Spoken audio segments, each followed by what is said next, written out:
I'm excited to sit down with Cass Wenke from the Babe Cave. She's an awesome small business owner, women business owner. So I thought it would be fun to chat with how you got started, why you wanted to do an all-women gym, and yeah, just hear a little bit about your journey. So why don't you do an intro and tell us about yourself and what you do. All right, yes, I'm Cass. I'm the owner of the Babe Cave Boutique Fitness Studio here in Portage. It all started way back in the day when I was 14 years old. My boyfriend at the time, and now husband, brought me to a Planet Fitness, and I was mortified. I was so embarrassed. I was like, there's too many people here. Everybody's bigger than me. Like, I was terrified. I was like, I'm not wearing the right clothes, like the right shoes, nothing. I was so scared. And he was like, who cares? Like, nobody's looking at you. And I was like, you know how we women are. I'm like, everybody's looking at me. What do you mean? Like, it wasn't even vain. I'm just like, people are watching me mess up and laugh, you know?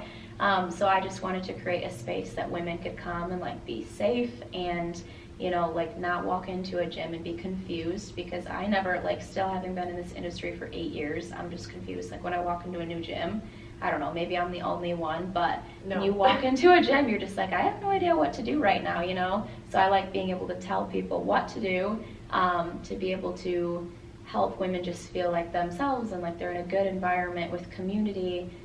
Growing up out of college, I feel like it's so much harder to make friends. Especially, I feel like there's really nothing to do. I mean, you can go to the bar to make friends, but wellness-wise, there's really nothing to do to make friends that have similar interests. So it's pretty fun being able to find people, you know, like yourself. I was going to say, that's what Planet is for too, built on a similar mission of, you know, creating spaces for women to come together. So that's why I thought it was a perfect podcast video guest for us to have to talk about that. So you kind of answered the first question I have for you, but let's talk about, can you tell us the story behind your gym? I guess you said that with your first interaction of a gym early on, you kind of were intimidated, and you're not alone, because I still tell Cass that I feel, I'll go to a gym at like a hotel or something, and I still, even though I go to classes, I feel like gym intimidation of like, I don't know what to do, I feel weird, are these old men looking at me? Right. Just like, leave me alone. Yeah. So tell us the story behind your gym and what initially inspired you to create a gym for women. Okay, so you kind of heard like the backstory of the whole gym, but the gym for women specifically. Back at the first gym that I worked at, there was a lot of, again, older men, and like they would just make crude comments, and like I think that's kind of the male industry and how it's always been, is like, oh, they can say whatever they want, and like you just play off like, oh, that's just like old George, it's just what he says, you know? But people would say crude things, and you know, like being in a male-dominated industry, which is super up and coming for females, which is awesome. Like the strong is beautiful, like everything, it's great. But being back there, I was like, no, I need to create a space for women specifically, because we are different than men in so many ways. The way that we lift, the way that our bodies are, our hormones, like everything just affects us different than it affects men, which like I think is great. Men have their things, we have our things, but it's special to be able to, you know, hone in on those differences, I guess. Yeah, and I can confirm that on said gym had that, because I used to go there. So the nameless gym. Yes. Okay, and then what was the first step you took to bringing your vision to life? Yeah, so I worked at 4 different gyms in the area and kind of saw like what I liked, what I didn't like. I told people from probably when I was 16 years old, like I wanted to own a gym by the time I was 25. Yeah. And even I didn't believe that. I'm like, 25, that's way too young, but I'm just going to throw out a number and like that's what's going to stick. And then I was working at these gyms, pandemic happened, I opened my own business. The first business, it was Confidence with Cass, like confidence but with fit instead. I tried to make it stick, but it was just so hard to say. But I started that out of my house. And that was kind of like first step, is I knew I wanted to work for myself. I knew that I liked all of my bosses were great, but I enjoy working for myself and being able to, you know, like make my own path and do the things that I like. So I started out of the house, and then it just got too big. I would have people ask, you know, hey, I heard you're a trainer, can I come work with you? And there's something about bringing everybody into your home, you know, and like giving everybody, like you can't put that on the internet, like, hey, come to my house at this address and let's work out. And there wasn't enough space, so that's kind of where it started. Is Carlos and I kind of sat down and we were like, hey, we can actually swing this, let's do this. And literally the next week I talked to a realtor and we started looking at spaces. I saw this space come up, and that day we came and saw it. It was a Wednesday morning. I got on, and it looked at it like 5:30 in the morning. I was in here at 8 a.m., and I looked around, and I was like, this is it. And since then, kind of God's opened every single door that's come, so yeah, I just love knew that. it was meant to be. That is, and it's funny because I don't know why it's coming up, but like the whole manifestation or like God's plan, kind of thinking of that, how you said the number of 25, like, I don't know if you've ever heard the example, like Jim Carrey, like wrote that check to himself and then like hashed it. So it's like, it feels like that kind of thing that you put it out there and then it's worked out for you. So that's really awesome. Kind of going a little off script on that. But I feel like there's a lot of women or people out there in general that want to start a business potentially. And I think that can feel really daunting. So if you don't know how to answer this or don't want to, that's okay. Yeah. But like taking that first step, were you saving to necessarily open up your own thing, or you got like really excited and kind of went that? Because it's like you start to get into it. I'm sure there's a lot financially and insurance and different things like that. I'll say we were saving, like Carlos and I knew that this was going to be a someday thing. I got an investor, which helped a lot. So that's how I financed the place, and I pay back monthly payments, kind of like a car payment. My investor did no interest, which is super helpful. But I would just say, like, everything costs more than you expect it to. Yeah. So like I set a budget, like I did research on how much things would cost and XYZ, and it probably went like double. Well, especially for like having equipment, like having a service businest is one thing where, I don't know if it's like yourself doing something, but having, if you want to share the story, but one of the first weeks or first couple of months when your treadmills like blew up. Oh my goodness, yeah. Unexpected costs, I'm sure. Yep, so there's so many things, and that's one thing for insurance. They helped with that, which is huge. But yeah, just silly things like that. The first thing, the big thing, and I don't even know if you know this, the first week that I was open, somebody flushed an overnight pad and feminine products down the toilet. Please don't do that anywhere. Even if they say that they're flushable, they're not. No. And I actually learned in here that so many women think that's a thing. Like, I talked to girls about it, and I was like, hey, by the way, even if it says flushable, please don't put it on our toilets. And where do you want us to put it? And I was like, the little trash can. The trash can. I don't know. Like, that's always what I've done, but I learned that so many people don't. But it cost me $800 to get feminine products pulled out of the toilet. So that was. If you're one of those girlies, don't do it anywhere. Just especially not here. Unless you don't like somewhere, maybe do it there. Right. But yeah, that was like one of the costs that you just don't expect. I mean, like, because obviously this person didn't mean to do that, and like they'll never know that they did that. But yeah, so that's just like the random costs that come up that you don't expect. You can't budget for that. Like, I wouldn't think it would cost $800 to get that out of the toilet line. I don't know. And it's like, you can budget as much as you want, but there's going to be unexpected things. Yeah. So, what advice, I mean, that's good advice to note unexpected costs, but for somebody wanting to start a business, once again, I think it can be scary, or having imposter syndrome, or thinking like you start getting into some of those details and then you maybe back away. So as you go through those challenges, like what advice would you give to somebody else starting a business? Yeah, so the biggest thing was you have to really believe in yourself. Like, you can have everybody around you, like I have my husband, my parents, and friends, like everybody's rooting me on, but that imposter syndrome catches you, and like no one can stop that besides you. So just telling yourself like constantly over and over, like, yeah, we can do this, but like it's got to be a full dive. Like, you can't question yourself. That's the biggest thing, is like if there's anything in the back of your mind that's questioning you, like obviously you're always going to question on like, oh, are people going to come in? I was terrified. I'm like, nobody else is going to like this concept. Like, this was a stupid idea. And then I'm like, no, it's not. Like, this is great. This is so fun, but just believing in yourself, because there's going to be constant, like time and time again, that somebody's going to tell you like that was a stupid idea, and you just have to like stand solid in yourself and be like, no, like it's a great idea. Like, watch, it's going to work great. So.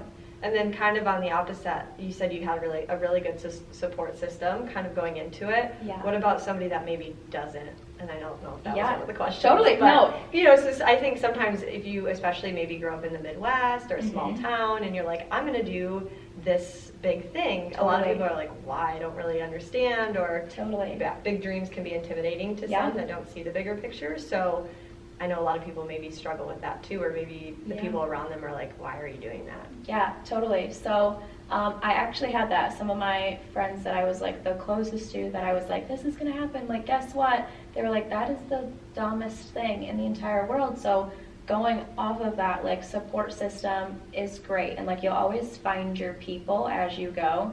But again, just back to like believing in yourself, that like if that's what's in your head, it's there for a reason, you know. Like, I believe that God created everybody to do something, and like if that vision's in your head, like you just have to go for it, and like it's gonna go, and you're gonna do the thing, and then it's just gonna work out for you. It sounded like you had a good support system, but do you feel like leaning into the dream a little bit brought like more people, or people that kind of supported that into your life too? Oh, totally. Yeah. I mean, the more steps that you take, and the more people hear about it, like even they've had the same ideas, or like, I mean, you share the same, you're driven by the same things, you know, like health and wellness and building women up, and you know, those people just fall into your life and like really speak into like, yes, we are doing the correct thing. So yeah.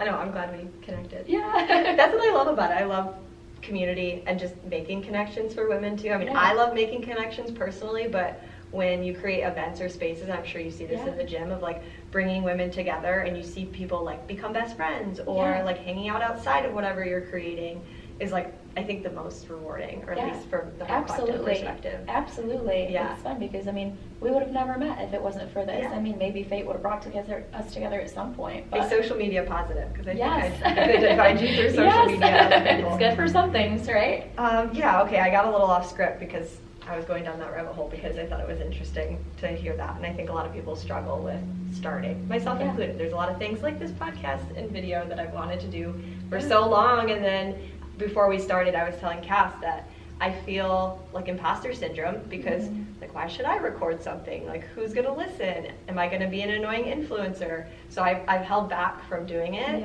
and I don't know, I feel like with the podcast, I did used to have a podcast before when it was pretty young and motivated. It was a little easier, like being off camera, but I really want that video aspect too. So anyways, we're getting into it. Yeah, for sure. I do, just off of that, have to say that there's always going to be times that like you're going to doubt yourself, but like you just have to really lean in, and like I heard it said, and it's like the silliest quote, but it's like, you can't be everybody's cup of tea. So like, I mean, just scroll and move on, and like the people that are going to fall into your circle or social media, like your algorithm, like they're going to stay, and everybody else is going to go. Like, the market is so saturated, which is like fantastic, because there's so many of us that like you just kind of find your group. So I mean, you can't be everybody's cup of tea. And I always like the saying of like, you can get overwhelmed by like, if you are doing something like influencery, like I have to hit it big, but that's not even my intention to like hit it big. It's like somebody had said before, like, if you had 100 followers or whatever, and those 100 people were standing in the room with you, that'd be pretty wild. So it's like, it's not necessarily about the numbers, it's just like making an impact. And I don't know, even just inspiring other women to take initiative and start a business or start a community that they want to do. It's not always about like the brand deals or something, you know. For sure. Let's see. How did you go about building a brand that resonates with women in fitness? Yeah, so building the brand, I kind of just started in on like what I wanted. I just visioned it in my head. And again, it just kind of, I've had this vision since I was 14. Like, if you would have met me back when I was younger, I grew up in a neighborhood with all boys. Everything was blue. I was the girl. It was like, I hate the color pink because it's too girly. I grew up in a neighborhood with, I think, like 12 boys. Like, and now I'm like the girliest girl. I love sparkles, I love glitter, I love pink. So I just wanted to really bring in a brand that just like screamed like women. Like, I just wanted to scream like babe. So when I thought like the Babe Cave, that name just came to me, and like I actually Googled it, and there's other Babe Caves, like wellness and like Botox places and everything, and I'm like, the Babe Cave just screams like a strong women environment to me. And then I'm like, pink and gold and blacks, like I just loved everything that looked like aesthetically. And I've traveled all over the place, and Miami is the city that screams to me. I love it there just because of like, it's so modern and everybody's just great, like it's bougie. Like, that's what I like, is the whole like bougie girly, like, I don't know, treat yourself. Like, I wanted to create a place that women could come and just like really feel like you're treating yourself. Like, wellness and working out and sauna and cold plunge, like all of those things should be able to be like something that's accessible, that's not, I don't know, like it doesn't have to just be like this big crazy special thing. Yeah, awesome. Just check it. It's still okay. We're just talking. Make sure it doesn't like die on me. Were there any mentors, role models, or resources that helped guide you to where you are now? Yeah, or so still now? kind of going back to that support system. So my husband, Carlos, and my dad both are business owners. So I guess that kind of brought me into wanting to be an entrepreneur originally, is my dad has, always worked for himself, and then he's made a name for himself, and I've always thought that was really motivating, and I thought it was really cool. I'm like, oh, I want to be like my dad, like from when I was a really little girl, that was like my thing. So yeah, I would say him and my husband, the way that they just are very self-motivated. I was never a self-motivated person when I was younger. I was the person that was like, yeah, whatever you're doing, I'll do it, that's fine, like always a follower, and I didn't really love that about myself, so I wanted to be like more of a motivated intrinsically person.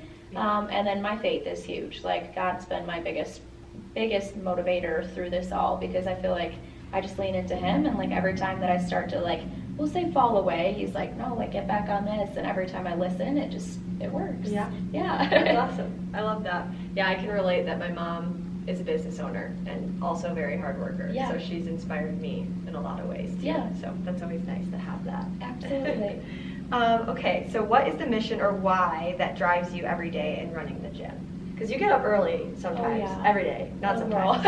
I appreciate her discipline to get up early. Because you get up at what, 3:45? Yeah, just about. I am not a person, like I'm not awake. I was never a morning person before I became a trainer. Yeah. I was the person, like I was never a person that slept all day, but I could sleep. And when I got to college, the first gym that I worked at, every single Saturday, I had to be there at 5:30 in the morning. After, being a freshman in college, you're out partying all night, so there was plenty of nights that I wouldn't sleep. But what motivates me right now is probably you guys. My members, you guys are amazing. I love seeing everybody come in and like just fall in love with like not only yourselves, but like movement. There's so many of you that have come in and been like, yeah, like movement's okay, and then all of a sudden you're here every day or every other day at 6 a.m. and I love being able to see women be like, look at what I just did, and like I guess watch women be proud of themselves, because a lot of us will walk into a gym and we're like, like it's kind of okay, like whatever. But then when you see yourselves as like powerful, like that is motivating to me. Like for me, like all of this is great. Like I'm obviously proud of myself. It's a big accomplishment, but like I love seeing all of the members come in here and be like, that's what really drives me, is like to help women, feel confident and beautiful, and like that's not only physically, but like emotionally, mentally. Like I want you to feel strong, like as a woman, as a mom, as a friend, like be like, I don't need them to help. I can do it myself, like accomplish. I see people walk in here that haven't done any sort of movement. They've never taken any time for themselves. Like, I feel like women are just more giving in general. Like, we always like, what can we do for you? What can we do for you? When you really stop and take a moment for yourself, like that's what motivates me to get up. And yes, it's early, but it's worth it. Yeah, you've turned me more into a morning person. I was, but same thing of like, I've been getting up sometimes, not every day, for the 5 a.m. classes. Yeah. Or 6 a.m., but I have to get up at 5, so it's early. Well, you were kind of just talking about this, of like creating a space that's empowering for women, and I can attest to definitely feeling like stronger. I feel like I never was, or I've always said like, I'm not a weightlifting person, or like, not even because I was scared of getting big. I know that's a fear that women have, is like when they lift, they're like gonna get big. Right. But wanting to be stronger and just not really knowing what to do when it came to strength training. So I feel like I just avoided it. Like I didn't do arms, I just did abs kind of thing. Yeah. But I've definitely found myself feeling stronger, and I like yes, it's a win. I like the accountability aspect, because I feel like I do struggle with staying consistent to things. Yeah, totally. But I think the community I've built at the Babe Cave has helped me be like, when I do miss a 6 a.m. class or class in general or day, I'm like, oh, like Andrea and Zoe are gonna text me.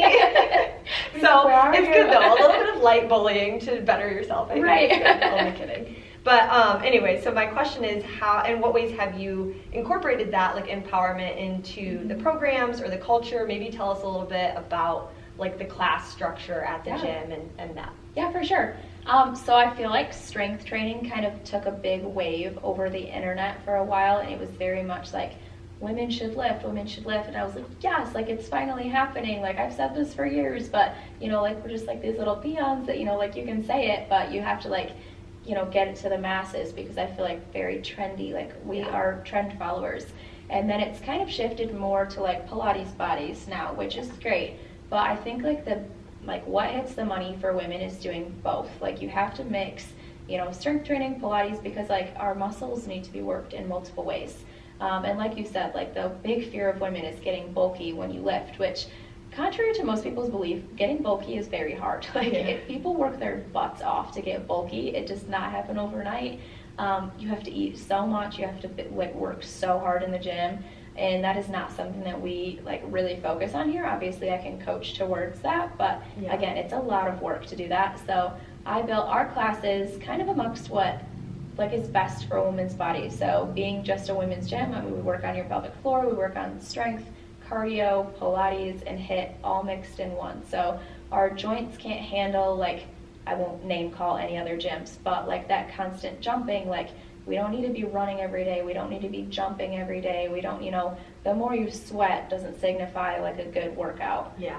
Those slow and controlled movements sometimes are the best ones, and honestly they're the most hard ones. Like if you've seen like the videos of like when men, like bodybuilders, do a Pilates class, like they can hardly do it. It's difficult for them, but I mean they could throw any of us over their head in like a heartbeat and it'd be just fine. So kind of balancing out your body, because our hormones, our cortisol levels spike in certain ways, or you just need to feed your body in different ways with movement and nutrition, which is kind of what I try and touch on here, is like just a well-rounded experience. So that's kind of what I built into our classes, is being able to focus your body into that strength, because it's super important, into a little bit of Pilates, a little bit of balance, because all of those things just tank out as we get older. I'll say being 25, but even then though, your body sneaks up on you fast, and I learned the hard way about not focusing on strength training when I was training for a half marathon and only was doing cardio, and I was like, I'll lift sometimes, and I didn't, and I paid for it, because now my knees, I mean I was having knee problems, but it made it worse.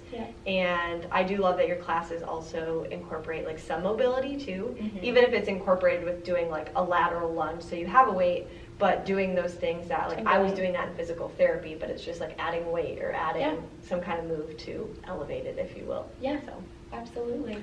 Awesome. Okay, let's see, we've talked about some challenges.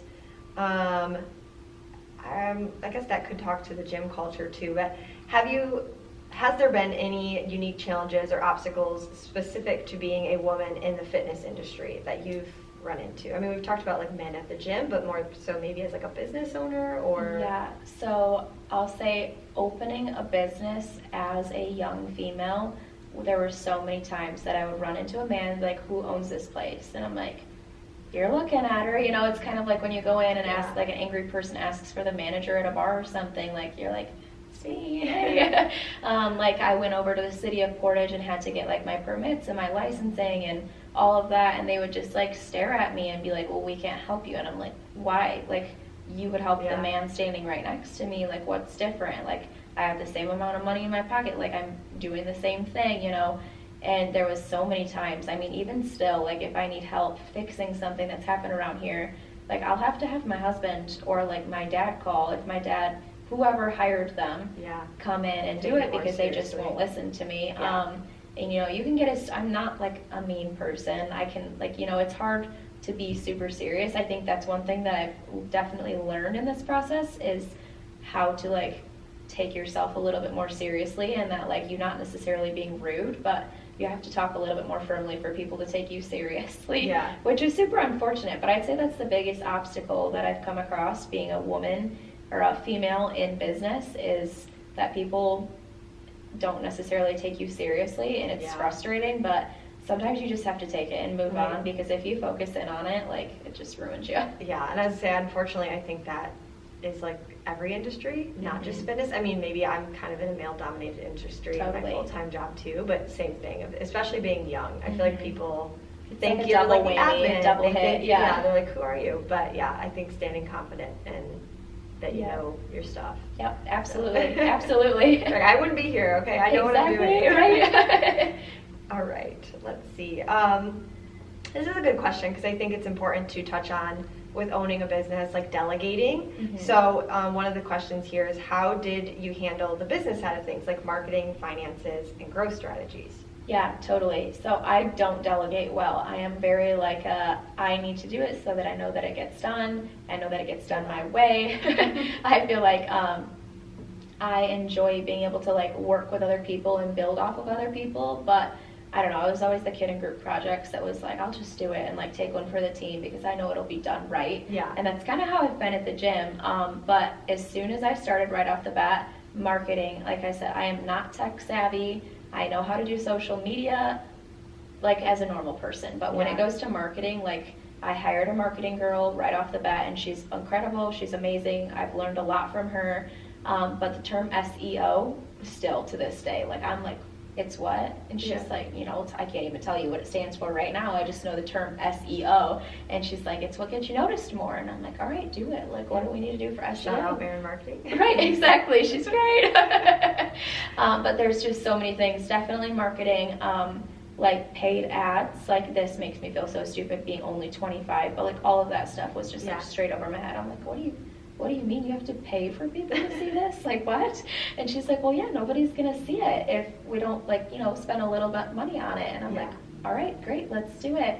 But there's so many things in marketing for sure.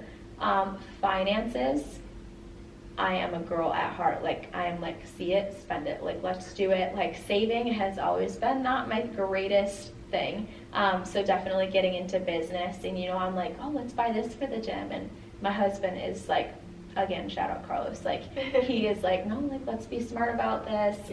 Learning a lot in that sense because kind of circling back on what we talked about, there's always unexpected costs. But yeah, finances, like my mom helps with accounting. It's definitely like my family has helped me out a lot on that because same thing with finances, like I'll call myself a gym bro. I'm like, I know how to do that side, but like finances and marketing, all that stuff is just straight over my head. And I'm like, I don't know. I think it's important. I mean, I guess we don't always have those resources, but like that's why I'm like, it's, you know, you do have to delegate things sometimes because you can't do it all. I mean, we try sometimes, but it gets hard and it gets overwhelming. And so if you can outsource certain things. For sure. Yeah. I'd say like for your like mental sanity, like there's no way to do it all and like grow successfully. Like now I finally have an employee. Shout out Elise, she is the best. Another blessing from God for sure. But like when I first opened, I was very gung-ho. I was like, I'm gonna be there from 6 a.m. or 5:30 a.m. until 7 p.m. every single day, and it's gonna be great. And then I hit burnout really quickly, and like I called my husband and I was like crying and I'm like, I don't know what I did, like what did I do? I can't do this. Like I love it, I love all the people, like it's exactly what I wanted it to be, but like I'm tired. You know, because I mean your body needs rest, and I was getting like 3 or 4 hours of sleep every single night for like 4 months straight. So then like I kind of stepped back and changed my hours a little bit, and now I've delegated some off to Elise, which is like the biggest, like, because now like it's not even like I just go home and rest. It's like there's time for other things, stuff, you know, like groceries and cooking and laundry, like all of the things. Like if you would have seen my house the first couple months of opening a business, I was like, this looks like a college boy house. Like I feel like I live in a frat house right now. But it's important too, like I mean, even though you love what you're doing, you still have to make time for yourself to even just like, I don't know, do things that bring you joy, like reading or whatever. Yeah, absolutely. You know? Absolutely. And that's, I mean, like that's what I preach every single day is self-care. I mean, that's what I modeled a whole entire business around. And like if you came in and as your coach you were like, oh, like Alyssa has perfect sleep.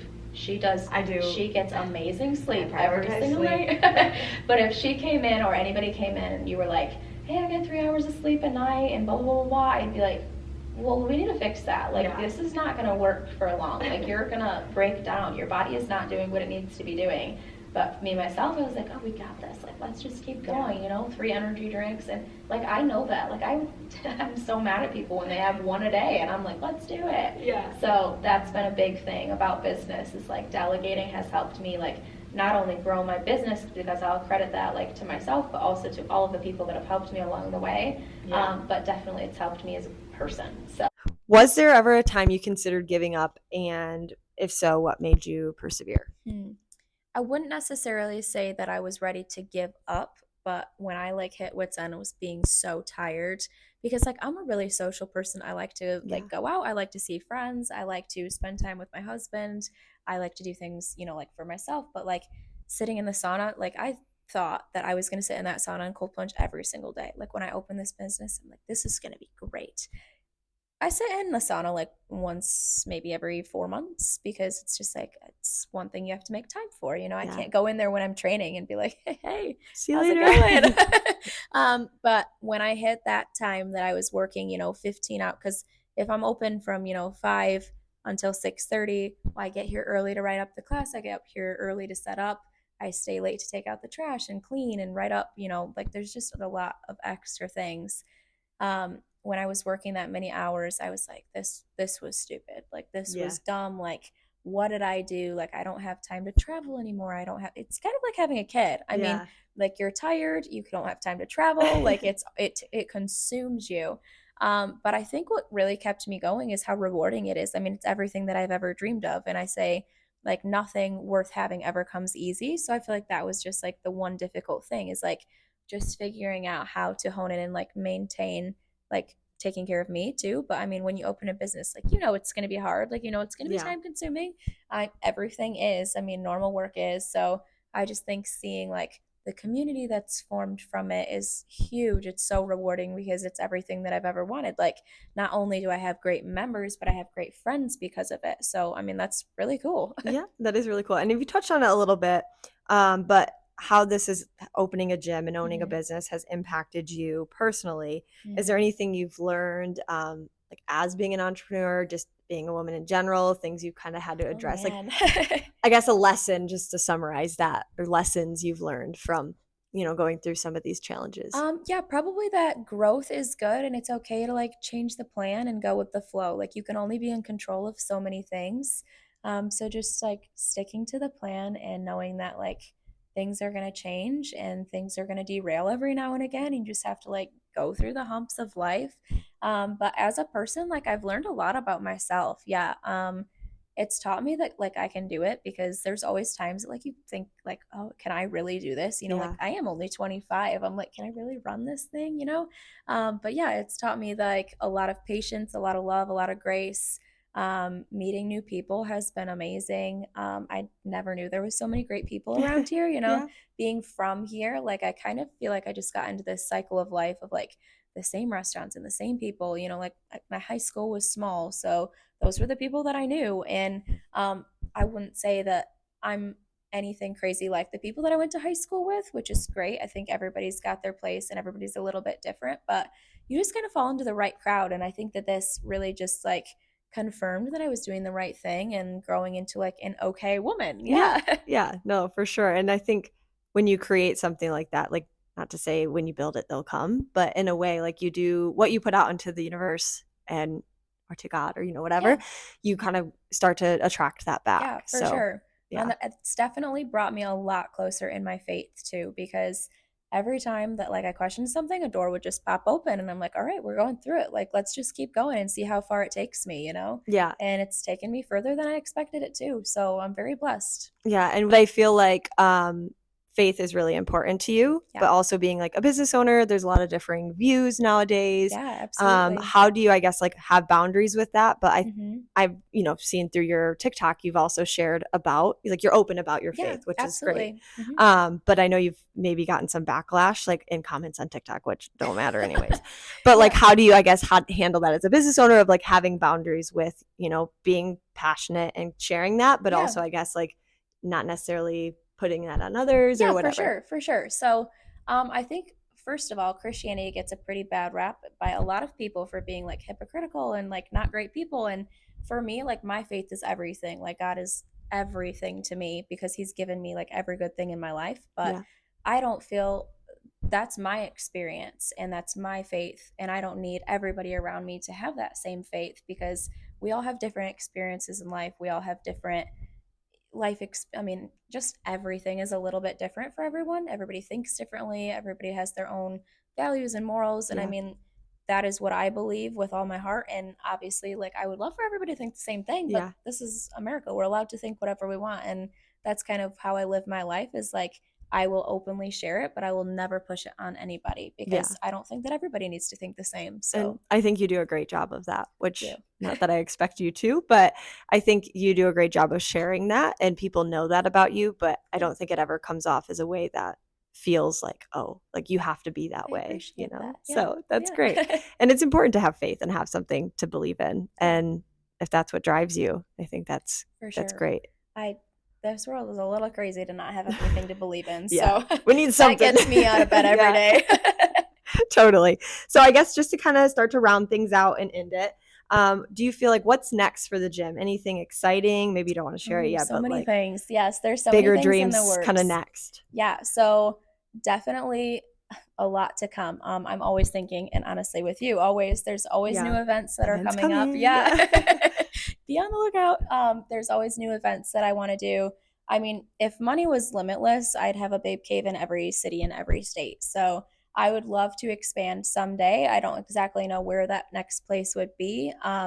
It just kind of gonna see where the wind blows. But yeah, there's definitely, I would love to expand. My husband and I have talked so many times about like buying our own space and being able to make it bigger. Yeah. With like more amenities and like more things for the girls, I guess.